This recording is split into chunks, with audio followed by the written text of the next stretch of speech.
この子になら俺の人生めちゃくちゃにされたいです。 I have gotten so used to watching anime with healthy relationships that I completely forgot about the charms of the toxic ones.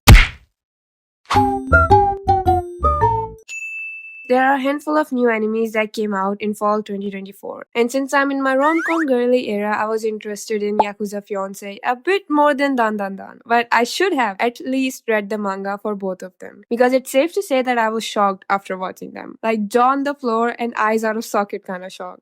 So Yakuza Fiancé is definitely the type of anime that drags you into the chaotic world of organized crimes, complex relationships, and moral grays between love and control. The story is written by Asuka Konishi, and it goes a bit far and beyond a traditional romance to explore the raw, often disturbing depth of toxic relationship and Yakuza lifestyle. The first thing you need to know is that Yakuza is real. It's a Japanese organized crime group that have been in existence for more than 300 years. They originally started as a group that provide mutual protection and support, but over time they become involved in illegal activities like gambling and organized crime. So this anime will give you a glimpse into the underworld culture, showing how people are influenced and sometimes trapped by family ties. So while the story is fictional, it's rooted in real Kazuka culture.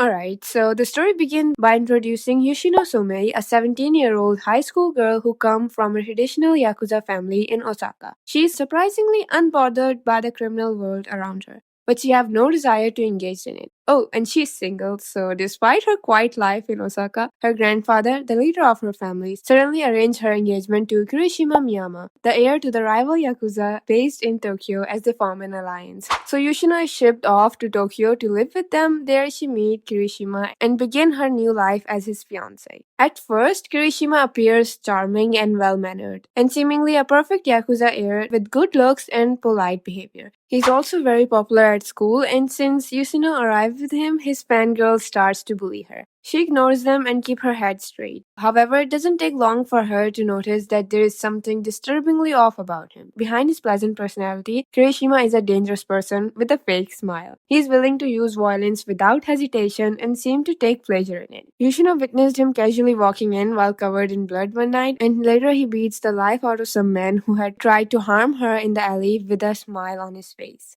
Till now, he seemed alright, but suddenly he had a mood swing, rejecting her and calling her boring, saying he has no interest in her and she's better off selling herself because she only has a pretty face, only to come back later after she gave him a piece of her mind, or rather 4 million yen after she sold her kidney. And she also called out to the girls who were bullying her. Looking at her all fired up, Kirishima suddenly have a change of heart and proposed to her, saying that now he's in love with her. So he's a masochist, a stalker, and a completely violent person. He's also manipulative, controlling, and he most likely have an obsessive disorder. Honestly, the story reminded me of those Wattpad stories I used to read back in high school, where the guy is said is criminal, taking touch her and you die in literal sense. But what was different to see was the girl too is a redhead. Instead of having some kind, sweet, and I can fix him vibes, she's more of a I don't give an F kind of a person. She is emotionally detached and use her intelligence to manipulate situation to her own advantage. Rather than seeking a healthy escape from Kirishima, she remains in the relationship, planning to make him fall in love with her and then ditching him and going back to her grandfather while continuing to provoke him and play games with his emotion. Though she's not as toxic as him, but she is also a control freak who wants to control over the situation even if it means putting herself at further risk.